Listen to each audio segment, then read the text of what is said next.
好，咁我哋去到 section two。section two 係考 phrasal verbs。咩係 phrasal verbs 啊？即係一個動詞，一個 verb，跟住再加一個 preposition。我講過㗎啦，例如我哋講嘅 stand up。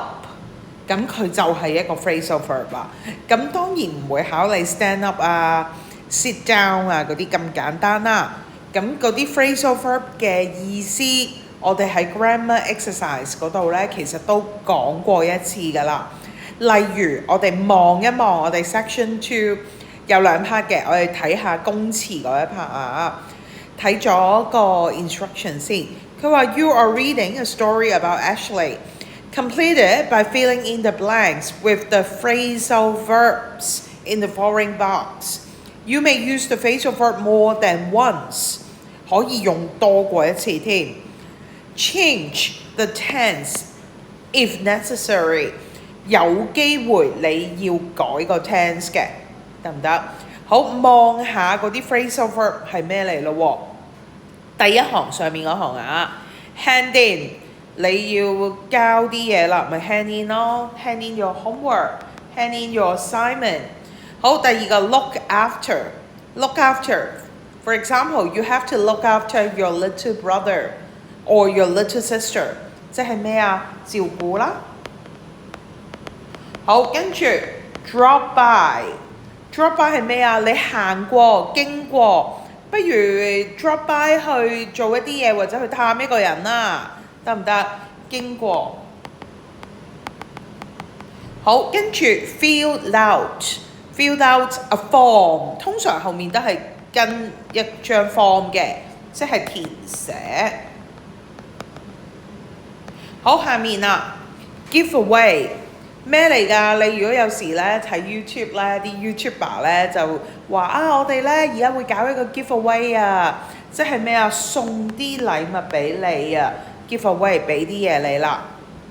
好，跟住 keep away 嗱，小心啲啊！呢個係 keep away。keep away 即係咩啊？遠離啊，有危險喎。喂 ，keep away from it 唔好啊！你唔好行埋去啊 ！keep away。好，跟住 bring up， 你帶出一啲嘢就係 bring up 啦。得唔得？帶出一啲話題啊？或者帶出一啲嘅事件啊，咁就係個 bring up。好，最後啦 ，go through。哇！你做咩唔開心啊？你係咪 go through 咗一啲嘢啊？經歷咗一啲嘢啊？得唔得？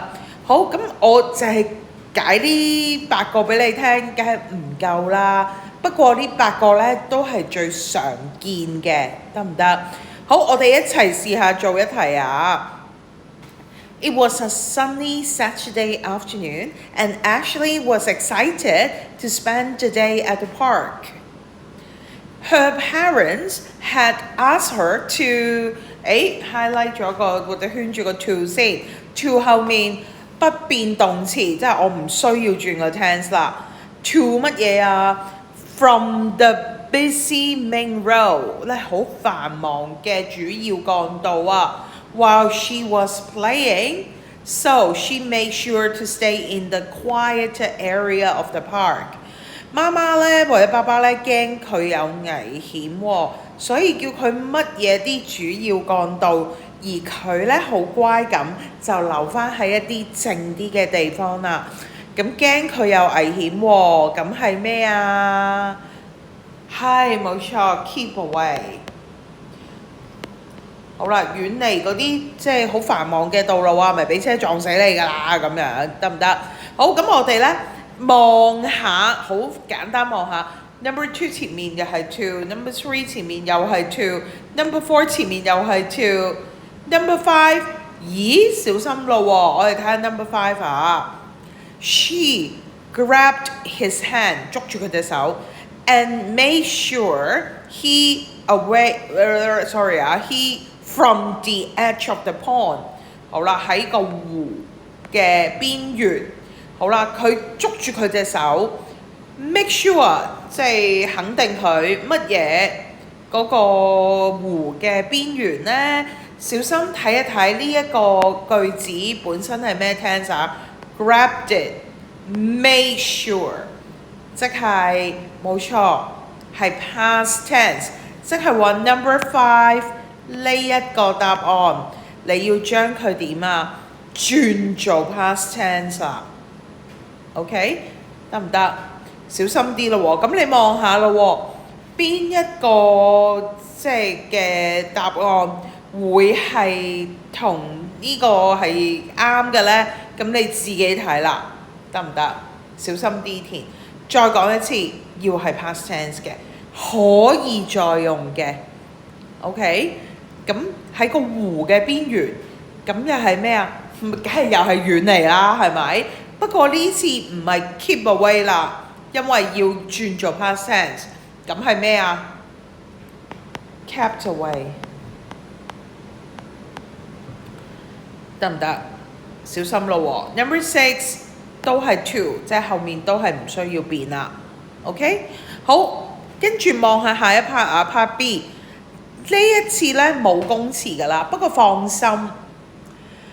我哋睇咗個 instruction 先，佢話 complete the sentence, use phrasal verb as you learnt from your grammar package, page 224 and textbook page 67， 都係要 grammatically correct 啊。唔會考你個 textbook page 67㗎啦，不過會考你個 grammar package 224，即係話有一啲嘅 phrasal verb 咧，你係真係要記嘅，得唔得 ？OK， 譬如我哋一齊睇下 number 1啊，睇下 number 1。My mom always asks me to， 又係 to 啊 ，to 後面唔需要轉個 tense 啦。My jacket before I go out， jacket 褸。媽媽叫你咩件褸啊？記唔記得有一種凍叫做咩啊？你阿媽覺得你凍啊嘛，咁所以咧阿媽無論30度又好10度又好咧，都會叫你出街前咧，喂着褸啊，有冷氣啊，係咪啊？30度嘅時候就會同你講，好啦，着褸係咩啊？諗下，着喎，係冇錯 ，put on my jacket。咁呢啲你就要自己記㗎啦，得唔得？要自己記 ，OK？ 咁你自己就要溫翻個 grammar package 嗰度，盡量盡你能力去記啦，都係嗰句冇一個簡易嘅方法嘅，咁大部分都係死記嘅。不過你放心，考試出嗰啲通常都係俾啲比較 common 常見嗰啲㗎啦，OK？